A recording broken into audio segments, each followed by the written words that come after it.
What's up, guys? Ugh. My name is Nick. This is the Vinyl Casket, home to the lamest taste, and obviously, like you guys see in the description of the video and the title, this is my review of the Netflix original Super Crooks animated anime series. We'll get right into it. This is gonna be my honest opinion. And remember, it's my opinion. Do me a huge favor, though, if you could please follow, subscribe, like, and comment here on YouTube and on Twitch at Vinyl Casket and the Vinyl Casket, and and follow my Instagrams at Vinyl Casket and Vinyl Casket Comics. Really helps out. I really do appreciate it. Have tons of videos like this and comic book reviews, gameplay, all sorts of stuff on my two channels. With that being said, this is Super Crooks. So this is in the same universe, Mark Miller's universe, as what was it, Jupiter? Oh, was it Jupiter Rising or Jupiter?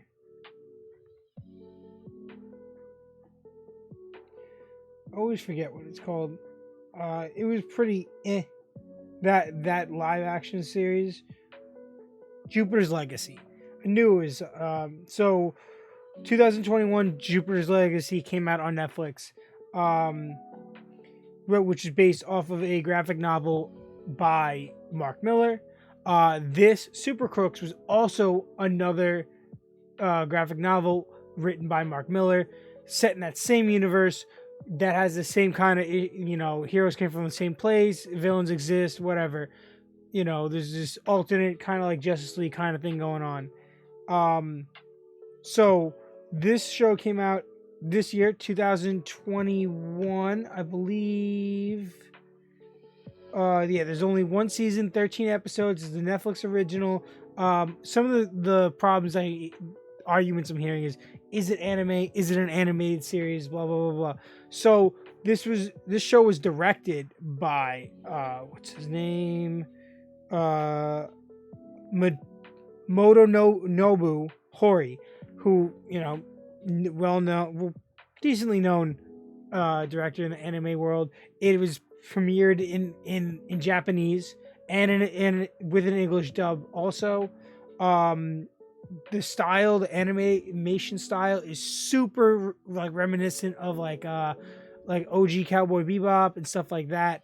I really like it, and when you look at the comic compared to the art style and the character designs for this show, there's a huge contrast, but I think it works out in the show's favor.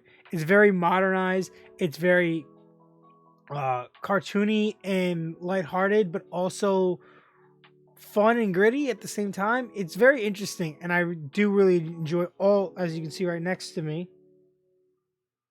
right there. All the character designs are pretty enjoyable. I like the whole concept and premise behind it.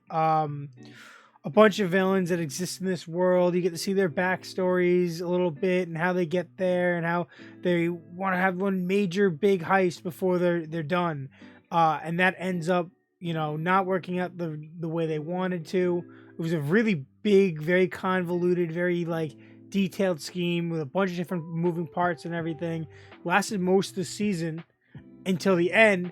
Well, towards the end when it doesn't work out, and then they do this whole other heist at the end that out of nowhere leads into where our story goes, and I really enjoyed it. It was very unpredictable. It was a fun ride. I've never read either Jupiter's Legacy or Super Crooks, so I went into this kind of blind, and I did really enjoy it.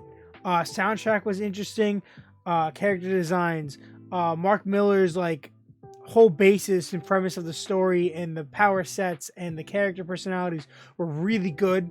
Animation style was excellent. Fight scenes, all the different humans and the cutscenes and the edits and all the transitions, everything felt really good. I felt like I was watching like a regular anime. It's weird. I don't think there's many anime that I've watched based off of an American comic book. So that's one thing that got a lot of attention, a lot of people arguing about. I'll classify whatever it is. I don't really care. I thought it was a good show. Basically, we get to meet Electro Boy, who is like our main protagonist that like gets superpowers, wants to be a superhero, and ends up killing a bunch of kids by accident. Down the line becomes a villain, and basically is like the glue that holds this whole crew together eventually. You get a lot of like there's a huge romantic relationship between him and I think her name's Celeste. That was really interesting. A lot of moving characters, moving parts, lots of names, so it was a little difficult to pay attention. The personalities set them apart really well, and the voice acting was really good in the dub. I really like the Bastard, which is like the main villain. This guy that had like history with the Heat, the guy that kind of brings the first crew together, and they were like them and this other guy were like the three main first supervillains, and they ended up splitting up, and he has this whole organization that controls villainy, and one of the main heroes, part of like this league, is actually on the clock for him, and that was the Paternian, who was really cool because like every day he woke up with a different power, but was able to use multiple powers at the same time. It was very interesting. He was definitely made you hate him. Like, he's supposed to be the superhero, but you really don't like him. And at the end, you're like, okay, there's a reason why I don't like him, because he sucks.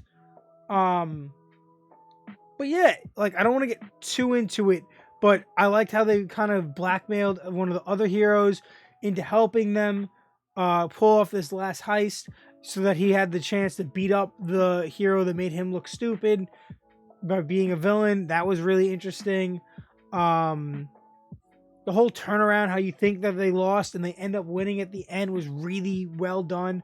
I don't think I've read many things that make you like feel like you've lost, and then somehow, 360 it like that. That was really interesting. And I think this art style, based off the comic book art style and character design, really works with a modern setting. And I did like the homages and the nods to Jupiter's Legacy and that whole universe in this show, and how it feels like it's the same shared universe. It was cool to have like a continuation that was very unique in its own thing. Yeah, I really do. Out of 10, overall, I would probably give it like animation style gets a solid 8.5. Story gets an 8. Is there anything else I can really? Yeah, you know what? I'll give it an 8. I'll give it an 8 overall. I thought it was a good show. I think someone can jump into it without ever seeing Jupiter's Legacy or reading the books and enjoy it. Any anime fan, any superhero fan. I do like a lot of the stuff Mark Miller writes.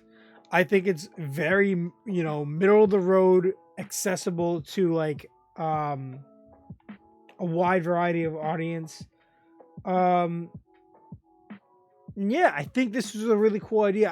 I hope that I know that more of Mark Miller's stuff is going to get made into shows, either animated or live action. And I did enjoy that they took a very different approach. How Netflix didn't just make a cartoon, they made basically this, American comic book into an anime. And it's very different from what I've seen ever. And I really did enjoy it. So I thought it was really cool. That's all I got. It gets an 8 out of 10 for me. I do recommend it. 13 episodes, Netflix original, pretty new, probably out maybe at the time of this video. It's probably out like a month and a half maybe. Check it out. It's a fun watch. This is the Vinyl Casket. I am Nick, home to the lamest taste. Do me a huge favor on Twitch and YouTube at Vinyl Casket and the Vinyl Casket.